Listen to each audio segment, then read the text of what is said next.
Asamaba. Ebusia mesa we subscribe to Ayo TV, over like, over commenting. Now I share my videos ne a day amam esan someone kasamo ba very good. Matter say the nature say someone a day akotene ewa my Ghana and me be a bedomo. Now any day the kodaya nature say I take assembly a US for and I just say omode suspension at some universities. Howard University University will, beginning this academic year, not admit international students following the revocation of the Student and Exchange Visa Program certification by the Trump administration. We'll look into the matters and the possible implications, especially for people who are watching us right now who have that dream, or those who have even gotten admission to study at Harvard this year. And we'll tell you the Ghanaian student population in the United States as we speak. Stay with us.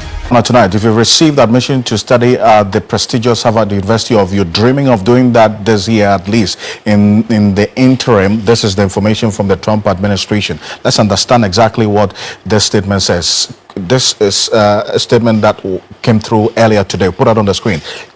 The U.S. Department of Homeland Security, Washington, this specific letter to the Harvard University on Student and Exchange Visa Program certification, writing to inform them that effective immediately, Harvard University Student and Exchange Visitor Program certification is revoked. As I explained to you in April letter, it is a privilege to enroll foreign students, and it is also a privilege to employ aliens on campus. And the alien, just to put it in context, these are foreigners who are not U.S. citizens. All universities must, in this particular context, must comply with Department of Homeland Security requirements, including reporting requirements. As a result of your refusal to comply with multiple requests to provide the Department of Homeland Security pertinent information while perpetuating an unsafe campus environment that is hostile to Jewish students, promotes pro-Hamas sympathies, and employs racist diversity, equity, and inclusion policies, you have lost this privilege. This is the Department of Homeland Security to Harvard.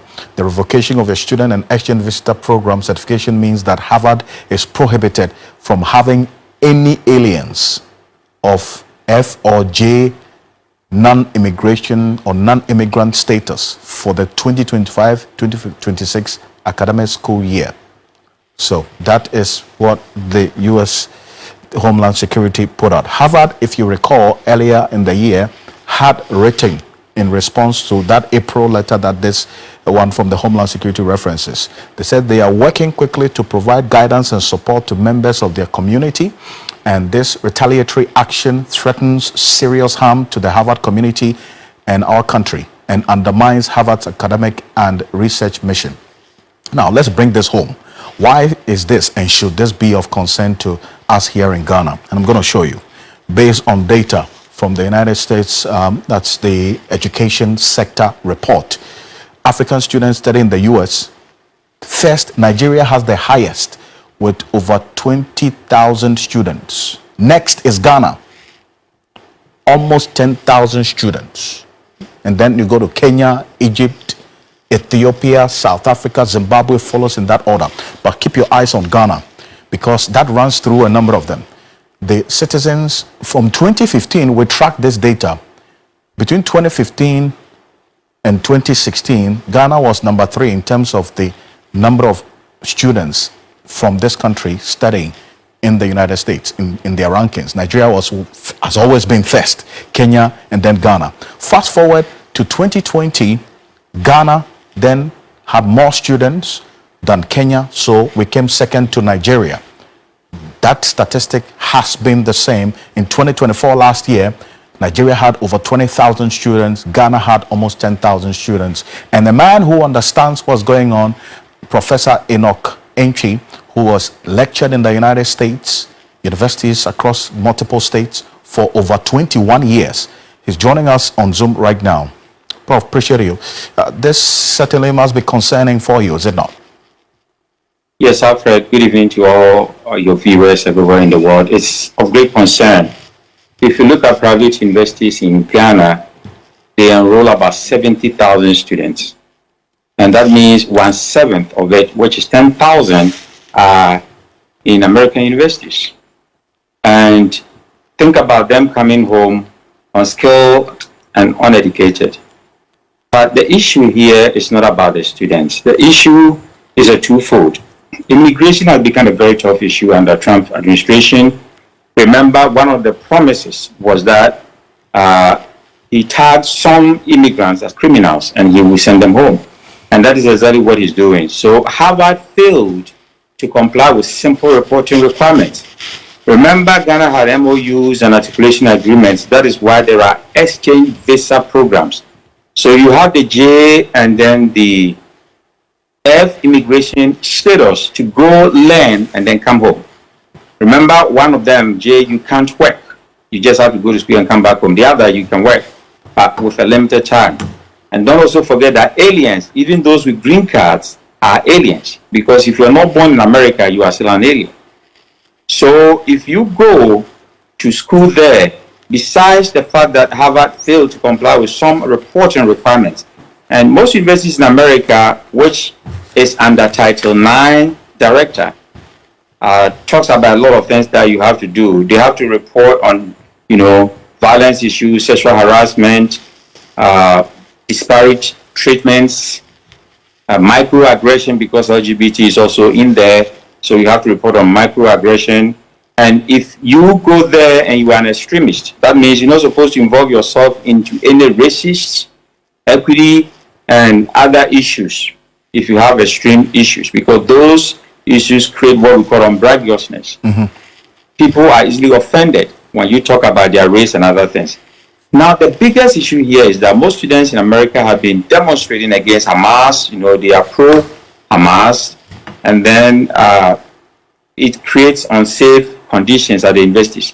So the Homeland Security has been cracking on this, and Harvard has been pushing on the government.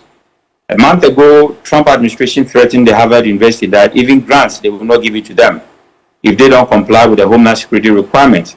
And Harvard pushed back, telling Trump administration that that is a meddling on private universities, and they are not supposed to listen to what the president said, because universities in America are independent. So if you look at this type of war, and if you're a student and you get yourself involved into this, then you are in trouble. But this letter specifically says that Harvard failed to comply with simple reporting requirements about safety of their campuses, hostile environments, students who are anti-Jewish, and other crime issues that the university have not reported. And because of that, who are the easy targets? It's immigrants, aliens, and that is why our students cannot be enrolled at Harvard now. And in a minute, what would probably should be the remedial, response or some sort of engagement, because Ghana is an interested party in this, looking at the number of students as well who might even be wanting to get into Harvard or might have even gotten admission as we speak. The good news is that this is for the 2025-26 academic year. An academic year is not a full year. It's from January to September. So we have the spring semester and the fall, and then summer is a different contract. And that means this year, the problem is that if Harvard is quick to report on some of these things, some of the students could come back. But the alternative is that the university will have to, students will have to transfer to other universities if the government still have the money. Because remember, most of these 10,000 students are being financed from Ghana's taxpayers' money. Indeed. And that's a very important point there. Talk about the scholarship fund, which is now also being reviewed. But I appreciate your thoughts with the expertise that you bring to this. This is one that is still going to engage our attention in the coming days. Professor Enoch Opoku-Nchi is the former president of the Ghana Society or Community in Ohio, Cincinnati, and also lectured in multiple universities in multiple states over 21 years.